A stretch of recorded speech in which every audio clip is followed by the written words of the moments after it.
La collaborazione tra l'ITS Meccatronico Veneto e la Mevis SPA è iniziata fin dalla fondazione dell'istituto. Sono quindi 3 anni che organizziamo dei percorsi di alternanza scuola-lavoro per i ragazzi che frequentano l'istituto. I progetti realizzati sono principalmente rivolti a realizzazioni che possono poi tornare utili nella didattica dell'istruzione tecnica e professionale. Le attrezzature saranno donate all'Istituto Tecnico Superiore e saranno organizzati dei corsi di aggiornamento per i docenti che andranno ad utilizzare queste apparecchiature nella loro didattica. Siamo chiamati dal mercato a risolvere problemi sempre più difficili e per questo abbiamo bisogno di personale motivato e preparato. Per fare in modo che gli studenti escano con una preparazione adeguata, le aziende devono collaborare con gli istituti. I ragazzi, di fronte ai problemi concreti che trovano nelle aziende, studiano con più motivazione e i risultati sono evidenti. Su 6 studenti che hanno frequentato il tirocinio qui da noi, ben 5 sono stati assunti direttamente.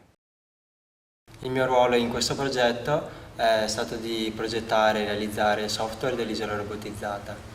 Il compito del robot prevede di movimentare cubi di diversi materiali e in base alla risposta di determinati sensori andarla a posizionare nelle apposite locazioni. L'intera isola è stata progettata per essere flessibile e facilmente modificabile. Questo insegnerà agli studenti come funziona un robot e le sue potenzialità. In questo progetto mi sono occupato della parte meccanica, quindi della manutenzione meccanica dei 3 robot. Oltre alle barriere di sicurezza mi sono occupato della progettazione della piastra per le applicazioni in cui noi studenti andremo a effettuare varie prove e insieme alla piastra mi sono occupato anche della progettazione delle pinze. In questo progetto mi sono occupato della manutenzione elettrica e della progettazione dell'impianto di sicurezza della cella.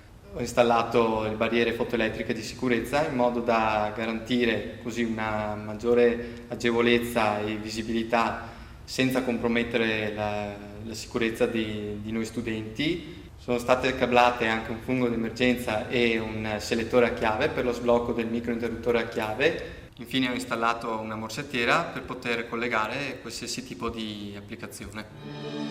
In Mevis crediamo molto nell'alternanza scuola-lavoro.